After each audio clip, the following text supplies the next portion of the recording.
Hello students, class 7th और ये lesson आपका 8th soil and its significance. तो देखिए, हाँ, अब हम सेकंड वीडियो में आ रहे हैं। तो इसमें कंपोजिशन ऑफ सॉइल, तो कंपोजिशन कहते हैं संरचना, ऑफ सॉइल कहते हैं मिट्टी की संरचना। Soil is composed of various types of constituents. The main constituents of soil are. तो देखिए, सॉइल में किस किस तरह के कंस्टिट्यूट होते हैं, इसमें क्या क्या होते हैं। तो देखिए, फर्स्ट है इनऑर्गेनिक मटेरियल। इनऑर्गेनिक कहते हैं अकार्बनिक पदार्थ, ठीक है ना। तो फर्स्ट आता है minerals like calcium, phosphorus, magnesium, iron etcetera are present in rocks from which the soil is form. Different kinds of minerals are found in different rocks.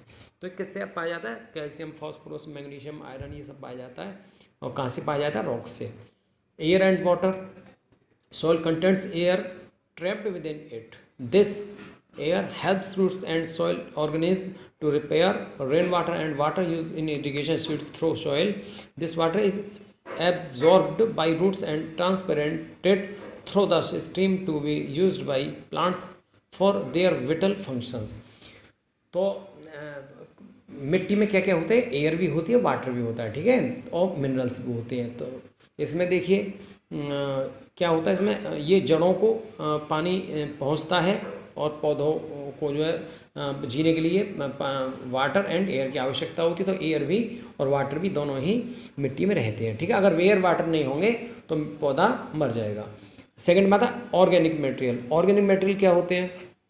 थोड़ा सा मैं हिंदी बता दूँ आपको कि कार्बनिक पदार्थ वे रहते हैं जो जीवन पद्धति में कार्बनिक पदार्थों की बहुत ही महत्वपूर्ण भूमिका है, ठीक है ना। इनमें हाइड्रोजन भी रहता है। ऐतिहासिक तथा परंपरागत कारणों से कुछ कार्बन के यौगिकों को कार्बनिक पदार्थ यौगिकों की श्रेणी में नहीं रखा जाता है, ठीक है। जैसे कार्बन के रासायनिक यौगिक को कार्बनिक यौगिक भी कहते हैं। तो इसमें देखिए, ऑर्गेनिक मटेरियल में कार्बनिक यौगिक में क्या क्या रहता है? Human is formed by the decomposition of dead plants and animals. Microorganisms present in the soil help in the decomposition of plants and animals remains. All this decomposed matter mixture with the soil. ये सब composition है, ये सब soil में mixture हो जाते हैं. This matter is very rich in nutrients required by plants. और इन्हीं से plant को बहुत बड़ा nutritions मिलता है. That is why the presence of human is largely responsible for the fertilizer of soil. और जो ह्यूमन बींग भी होते हैं वो बहुत बड़े रेस्पॉन्सिबल होते हैं फर्टिलाइज़र के लिए, ठीक है ना, क्योंकि वेस्ट जो मटेरियल होते हैं उसको वो आउट करते हैं। Humans are also responsible for the good texture of soil. Organism living in the soil feed of humans, ठीक है ना। अब देखिए लिविंग ऑर्गेनिज्म क्या होता है। Micro organism like bacteria and fungi live in the soil. तो माइक्रोबैक्टीरिया और जो फंगी रहती हैं वो इसमें सॉइल में एब्जॉर्ब रहती हैं। They help in decaying of organic matter and thus contribute to the formation of humans. तो इसमें ह्यूमन का भी बहुत बड़ा कंट्रीब्यूट रहता है, बड़ा योगदान रहता है। Some bacteria also play an important role in the nitrogen fixation, ठीक है। तो इसमें देखो कुछ बैक्टीरिया जो होते हैं वो भी अपना रोल प्ले इसमें नाइट्रोजन में करते हैं। बैक्टीरिया से नाइट्रोजन बनती है, ठीक है ना। इसमें आता है सॉइल प्रोफाइल। सॉइल की प्रोफाइल क्या होती है? देखिए, we generally see the upper most layer of soil. हमने सामान्यतः ऊपर की सतह ही देखी होगी मिट्टी की। Humus but soil extend up to the many layers. अनेक लेयर होती हैं। It form many distinct layer of zones which differ in their colour, texture and chemical composition. तो देखो जैसे इसमें C layer, B layer, A and O, इसमें इस तरह की लेयर है। तो इसमें जो ओ लेयर है इसमें आपकी मिट्टी रहती है, उसमें उपजाऊ मिट्टी रहती है। फिर इसके बाद फिर थोड़ी सी ए लेयर में भी थोड़ा सा अंश रहता है उपजाऊ मिट्टी का, और बी और सी लेयर में कोई भी इसका खास उपजाऊ नहीं रहता है।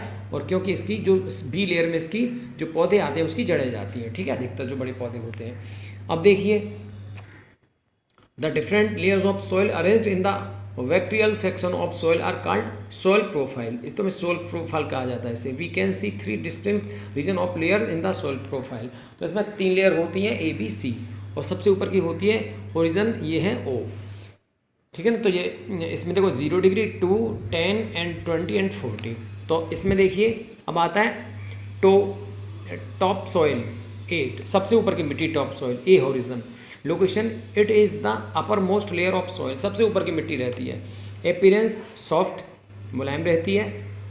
पोरस, ब्राउन भूरी होती है और ब्लैक इन कलर, कलर में ब्लैक होती है। कंपोजिशन क्या क्या रहता है, it is in rich in humus, ये रिच रहती है क्योंकि इसको ह्यूमन करते हैं। It has the smallest soil particles, इसके स्मॉलेस्ट पार्टिकल होते हैं। It is the black in colour due to the excess of human, और कैसी कलर में रहती है, ब्लैक रहती है।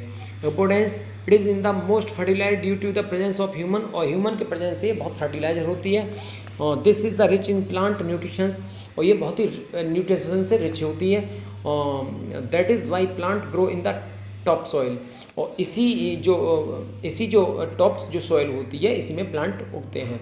Insect, beetles, worms etcetera live in this layer, और जो कीड़े मकोड़े होते हैं, बीटल्स होते हैं, वॉर्म्स होते हैं, इसी लेयर में रहते हैं। सब सॉइल बी हॉरिजन, ठीक है ना, ये जो बी है ये सब सॉइल है। टॉप सॉइल ए एंड ओ, ठीक है ना।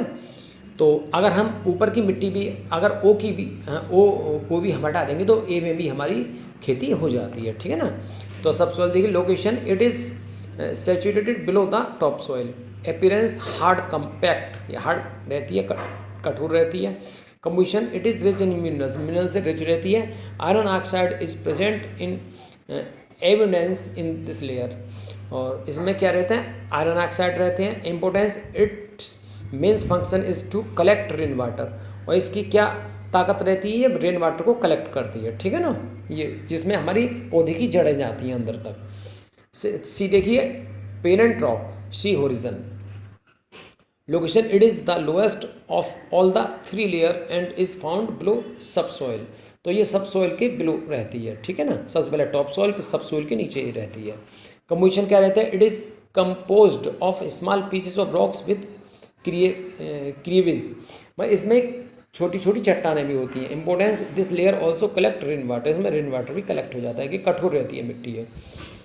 इम्पेरेबल soil and non porous back rock is present below the parent rock, it is very hard, water table is formed over bedrock by collection और rain water, it is difficult to big in this air layer, इसकी जो layer होती है बहुत difficult होती है, बहुत tough होती है, और ये चट्टान नुमा होती है मिट्टी।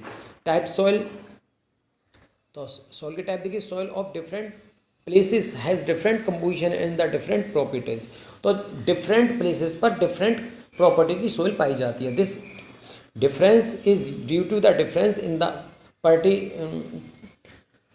Particle size of soil of different places, मतलब इसके पार्टिकल की साइज़ भी डिफरेंट डिफरेंट होते हैं डिफरेंट जगह पर। Soil particles may be of 4 types, और 4 टाइप्स के होते हैं according to their size as follow. देखिए, on the basis of the particles present in the soil it may be categories as clearly sandy and loam, तो ये Sandy भी होते हैं, रेतीले होते हैं, क्ले मीन्स चिकनी मिट्टी भी होती है इसमें। तो क्ले सॉइल देखिए क्या होता, तो देखिएगा clay soil, the amount of clay particles in clay soil को कहते हैं चिकनी मिट्टी, तो the amount of clay particles is more in the type of soil as these are the smallest particle, इसके पार्टिकल बहुत स्मॉलेस्ट रहते हैं, चिकनी रहती है, और इसके पार्टिकल बहुत पास पास रहते हैं। They form a very compactly packed with soil with little air space, इसमें एयर जाने की बहुत कम संभावना रहती है। Clay soil is a smooth to touch and heavy because of, ये भारी रहती है वजन में। Water held by it, it is light grey coloured soil, और इसके जो लाइट ग्रे इसका कलर रहता है। This soil is used by potters to make अर्थिन pots, vessels etcetera, तो इसके जो कुम्हार वगैरह होते हैं वो बर्तन बनाते हैं, ठीक है ना। और इसकी चिकनी मिट्टी, इस पर पानी ढह जाता है, और इस सॉइल ये पानी कलेक्ट करती है। देखिए अब इसके सैंडी सॉइल देखिए, सैंडी कहते हैं रेतीली मिट्टी। Sand particles are present in the large amount in the type of soil, इसमें जो पार्टिकल होते हैं वो लार्ज अमाउंट में होते हैं। It's water reaction capacity is very low, इसकी जो पानी सोखने की क्षमता बहुत कम होती है, लेकिन जो क्लेई सॉइल होती है इसकी पानी सोखने की क्षमता अच्छी होती है। As water drains away through it, sandy soil is rough to touch, it is light brown in colour, इसका कलर लाइट ब्राउन रहता है, और ये छूने में रेतीली होती है, ठीक है, रेतीली मिट्टी आपने देखी होगी। अब ये आता है सी, लोमी सॉइल। लोमी सॉइल होती है बलुई मिट्टी। Loamy soil is a mixture of sand, इसमें रेत भी रहता है, silt and clay along with the adequate amount of humans. It is the most suitable for growing plants, और इट मोस्ट बहुत सूटेबल रहती है प्लांट ग्रोइंग करने के लिए। The sand present in the loamy soil provide air holding capacity added with nutritions present in humans. It is dark brown in colour, ठीक है, इसका जो कलर कैसा रहता है, डार्क ब्राउन रहता है, और इसका कलर कैसा रहता है, लाइट ब्राउन रहता है, और ये इसका कलर कैसा रहता है, इसका कलर लाइट ग्रे रहता है, ठीक है ना। अब देखिए प्रॉपर्टीज़ ऑफ सॉइल, सॉइल की प्रॉपर्टीज़ क्या होती है। तो देखिए अब आते हैं मिट्टी के स्वभाव के बारे में। Properties of soil, soil exhibit different types of properties, इसका स्वभाव भिन्न होता है। प्रीकोलेशन रेट ऑफ सॉइल, प्रीकोलेशन कहते हैं मिट्टी के रिसाव की दर क्या होती है। The property of soil by which it allowed water to see through it is known as percolation, and the amount of water percolated through soil in minute in is called the rate of percolation. This rate is different for different types of soil. Some soil allow water to percolate through them very easily while some do not. For example, sandy soil allow percolation more easily than clay soil. तो इसका मतलब क्या है, देखिए ये जो मिट्टी होती है ये शुष्क मृस्थि क्षेत्रों में करीब पाई जाती है, और ये इसका रिसाव रहता है, इससे धरती बंजर होती चली जाती है, और धरती पर रहने वाले समुद्री जीव के लिए ये संकट बन जाती है, ठीक है ना। क्योंकि इसका दोबारा मैं आपको बता दूं, the property of soil in which the allow water to seep through it is known the percolation, and the amount of water percolated through soil in the minute is called the rate of, इसका जो दर रहती है वो रिसाव की दर कहा जाता है इसे। This rate different the different type of soil, विभिन्न प्रकार की सॉइल से इसका डिफरेंस रहता है। Soil allow water to percolation through them very easily, बहुत आसानी से रिसाव हो जाता है, while some of do not, कुछ नहीं होता है। Sandy soil allow percolation more easily than clay soil, जो सैंडी सॉइल होता है, जो रेतीली मिट्टी होती है, उसका जो पानी का जो रिसाव होता है, और जो क्ले सॉइल जो होता है उससे बहुत जल्दी हो जाता है। अब वाटर एब्जॉर्बेशन, वाटर ऑब्जॉर्बेशन क्या रहता है, ड्यूरिंग मतलब पानी सोखने की क्षमता। During the process of percolation of water through soil some water is also absorb by the soil, कुछ पानी सोखा जाता है सॉइल के द्वारा। The remaining water seep down and collect over the bedrock to maintain the water table. The water absorption capacity of a soil is directly related to its particle size, ठीक है ना। ये बी पॉइंट जो आता है ये water absorption आता है, इसका अर्थ है जल अपशोषण। During the process of percolation of water through soil, तो सॉइल के द्वारा वाटर का अपशोषण होना। Some water is also absorb by the soil, कुछ पानी मिट्टी के द्वारा सोखा जाता है। The remain water seeps down the collect over the bedrock to maintain the water table, ठीक है। और the water absorption capacity of a soil is directly related to its particles size, और जो मिट्टी के जो पार्टिकल्स रहते हैं सॉइल के, उसके ऊपर वाटर का एब्जॉर्बेशन रहता है। अगर इसके बहुत छोटे चिकने बहुत छोटे साइज़ होंगे माइनर, तो उसका जल्दी सोख लेगी पानी, और इसके पार्टिकल बड़े होंगे अगर मिट्टी के पानी कम सोखेगी। अब मॉइस्चर क्या रहता है, different types of soil have different amounts of moisture present in them. Moisture कहते हैं आर्द्रता। तो it is because of the type of soil particles it is made of. तो डिफरेंट टाइप्स ऑफ सॉइल, विभिन्न प्रकार की मिट्टी have different amounts of moisture, विभिन्न प्रकार की मिट्टी विभिन्न प्रकार की अवशोषण करती है, प्रेजेंट इन देम, ठीक है।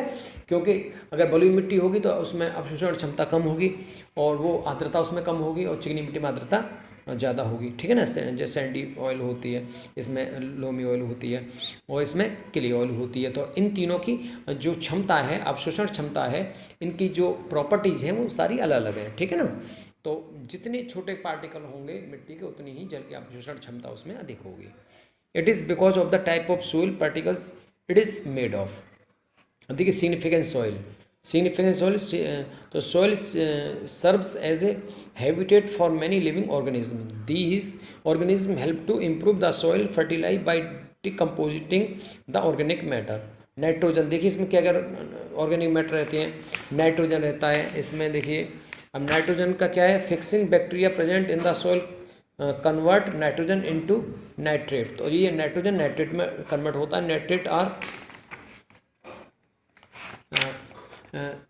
soluble in water and are absorbed and dissolved from with water by the roots। और रूट्स के द्वारा नाइट्रेट आ जाता है, उसमें सूख लेती है रूट्स मिट्टी के द्वारा। This process is known as nitrogen fixation. इसको नाइट्रोजन फिक्सेशन कहा जाता है। Earthworm present in the soil are very useful for farmers. और फार्मर्स के लिए जो अर्थवॉर्म होते हैं, केंचुए होते हैं, बहुत ही लाभकारी होते हैं। They burrow into soil and makes and the loose of the let air come in. तो उसमें जो मिट्टी में वो एक वो बोरो गड्ढे कर देते हैं, और उसमें जो हवा होती है उसकी क्षमता मिट्टी में जाने की अधिक हो जाती है। This air reaches roots. और ये जो एयर होती है वो जड़ों तक, पौधे की जो जड़ें होती हैं उस तक पहुंच जाती है। सॉइल एंड क्रॉप्स, मिट्टी और फसलें। तो soil is an essential requirement for growing crops. Crops not only get their anchorage by soil but also water and nutrients through soil। तो देखिए इसमें an ideal soil should have the following properties: good water holding capacity। जो अच्छी मिट्टी होती है इसमें क्या है, अच्छा पानी रहता है, पानी सोखने की क्षमता ज़्यादा होती है, मिट्टी की पकड़ ज़्यादा होती है। और पौधे के लिए adequate air space, air space भी अधिक मिलता है। Good texture obtained by mixing of different size particles और good amount of humans। तो देखिए soil is affected by geographic condition of a place. तो सॉइल जो होती है वो जोग्राफिक कंडीशन पर रहती है, कहीं कैसी मिट्टी कहीं कैसी मिट्टी है। Climate factors affect the soil type. और सॉइल के जो टाइप को अफेक्ट करते हैं वो क्लाइमेट कहते हैं, जलवायु के जो फैक्टर अफेक्ट करते हैं। Type of soil decides the type of crop to be grown in. मतलब जिस प्रकार की मिट्टी होगी उसी प्रकार की उसमें फसल होने की संभावना अधिक रहेगी। Some crops need less water, कुछ फसलों के लिए पानी कम चाहिए, वाइल सम नीड मोर, और कुछ फसलों के लिए पानी ज़्यादा चाहिए। फर्स्ट है sandy soil. This is easy to cultivate. इसमें कल्टीवेट करना ईजी रहता है। It warms up quickly in spring, it drains well, so it support crop by avoiding water logging. It is suitable for crop like cotton. और इसमें cotton जो रहता है वो सैंडी सॉइल में अधिक उपयुक्त रहता है, रेतीली भूमि में। Silt soil, this is this in nutritions. Silt जो मिट्टी होती है जो, तो ये इसमें न्यूट्रिशन अधिक होते हैं and retain moisture in it. और this soil is good for crops like paddy. और ये पैडी जैसे फसल के लिए अधिक होते हैं। क्ले सॉइल, क्ले के अंदर जो चिकनी मिट्टी होती है, this is heavy to lift and difficult to dig. इसको खोदना बहुत कठिन रहता है। Draining of water is poor in is soil. Clay soil along with loamy soil in best for wheat and gram. और इसके साथ अगर लोमी सॉइल वाली मिट्टी मिला दी जाए तो इसमें जो है गेहूँ और चने बहुत अच्छे रहते हैं। Loamy soil, this is well balanced soil. ये बहुत बैलेंस सॉइल रहती है। This is most fertilised and any crop can be grown in it.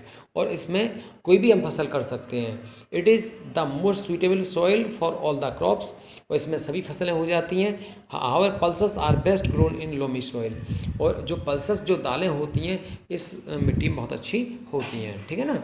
तो ये देखिए आपका ये मैं लेसन फिनिश कर दिया और इसको मैंने पढ़ा दिया आपको। सॉइल के बारे में पढ़ाया, इसके सिग्निफिकेंस के बारे में पढ़ाया, कंपोजिशन ऑफ सॉइल के बारे में पढ़ाया, सॉइल प्रोफाइल के बारे में पढ़ाया, प्रॉपर्टीज़ ऑफ सॉइल के बारे में पढ़ाया, और सॉइल एंड क्रॉप्स के बारे में मैंने आपको पढ़ाया। तो ये मैंने आपको रीडिंग कराया है और इसको आप अपना याद कीजिए और इसके क्वेश्चन आंसर हम आपको भेज देंगे। इसको आप तैयारी कीजिए। Okay, thank you.